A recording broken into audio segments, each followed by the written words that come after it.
Police દ્વારા 8 સપ્ટેમ્બરથી ફરજિયાત હેલ્મેટનો કાયદો વાહન ચાલકો માટે જે ફરજિયાત કર્યો છે ક્યાંક ને ક્યાંક ખૂબ જ સામાન્ય લોકો માટે અત્યાચાર રૂપ છે અને અન્યાય રૂપ છે. આજે અમે રાજકોટ કલેક્ટર શ્રીને આરટીઆઈમાં હેઠળ અમને પોલીસ વિભાગે જે માહિતી આપી તે આંકડાકીય અને વિગતવાર માહિતી સાથે પોલીસ વિભાગની જે કામગીરીની જે જવાબદારી છે તેમને છુપાવવા માટે ક્યાંક ને ક્યાંક હેલ્મેટનો કાયદો સામાન્ય લોકો માટે હેરાનગત કરવા માટે લઈ આવ્યા હોય એવું અમારું સ્પષ્ટપણે માનવું છે. અમે પોલીસ તંત્ર દ્વારા અમારી ટીમના એક પ્રતાપભાઈ સોલંકી નામના સભ્યએ પોલીસ ડિપાર્ટમેન્ટ પાસેથી છેલ્લા 3 વર્ષની અંદર 2.5 વર્ષની અંદર 2023, 24 અને 2025 ના જૂન સુધી રાજકોટ શહેરની વિસ્તારની અંદર કેટલા અકસ્માત નોંધાયેલા છે અને અકસ્માત પૈકી કેટલા લોકોના મોત થયા છે. આંકડાકીય માહિતી જે છે એ ચોંકાવનારી છે. છેલ્લા 2.5 વર્ષની અંદર 400 જેટલા લોકોના અકસ્માતની અંદર મૃત્યુ થયા છે અને મોટાભાગના અકસ્માતોને તમે વિગતવાર અમે જે આરટીઆઈમાં માહિતી આપી છે મોટાભાગના કારણો ભારે વાહનો, ટ્રક, ડમ્પર, એસટી અને સિટી બસોના કારણે લોકોના મોત થયા છે. રાજકોટ શહેરની અંદર ભારે વાહનોની પ્રવેશબંધીનો પોલીસ કમિશનર સાહેબનો જાહેરનામું હોવા છતાં ખાનગી બસોના જે ટ્રાવેલર્સો છે તે 150 ફૂટ રિંગ રોડ અને મોટા મોટા સર્કલ ઉપર જ્યારે પોતાના પ્રાઇવેટ સ્ટેન્ડ હોય એ રીતના ટ્રાફિક કરતા દેખાઈ આવે છે. એ જ રીતના અમે 2023 અને 24 ની અંદર સામાન્ય લોકો પાસેથી ફિઝિકલી રીતના કેટલો દંડની વસૂલાત કરી તે માહિતી માંગ્યા. તેમાં ચોંકાવનારી હકીકત સામે આવી કે ટ્રાફિક પોલીસ દ્વારા 2023 ની અંદર 10 કરોડ જેટલી રકમ સામાન્ય લોકો પાસેથી વસૂલાત કરવામાં આવી છે અને 2024 ની અંદર 13 કરોડ 80 લાખ જેટલી દંડની રકમ પોલીસ દ્વારા વસૂલાત કરવામાં આવી છે. તમે દંડ વસૂલો કોઈ વાંધો નથી, ટ્રાફિકના નિયમોનું પાલન કરાવો. તમને આટલી બધી લોકોની સુરક્ષાની ચિંતા હોય તો તમે રાજકોટ શહેરની અંદર ખુલ્લેઆમ દારૂ, ડ્રગ્સ, કેફી પદાર્થોનું સેવન ચાલુ છે.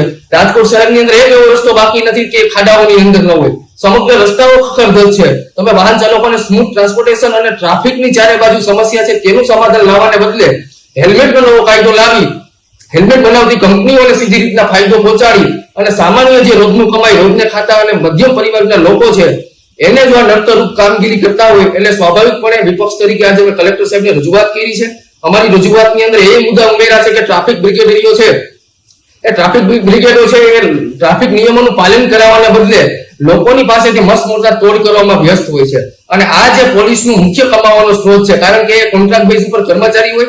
માની લો કે કોઈ પણ લાંચની ફરિયાદ થાય તો એમને 2 મહિના પહેલા છૂટો કરી દે, પછી ફરીથી એને લઈ લે. એટલે કાયમી ટ્રાફિક બ્રિગેડોની સરકાર ભરતી કરે એ બાબતે રજૂઆત કરી છે.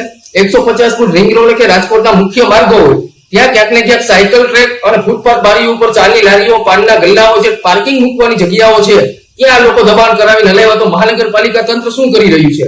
તમે લોકો પાસે નિયમોના અનુકરણની જો અપેક્ષા રાખતા હોય તો સામે ટ્રાફિક વિભાગે અને મહાનગરપાલિકાએ સરકારના નિયમોનું પાલન કરવું જોઈએ.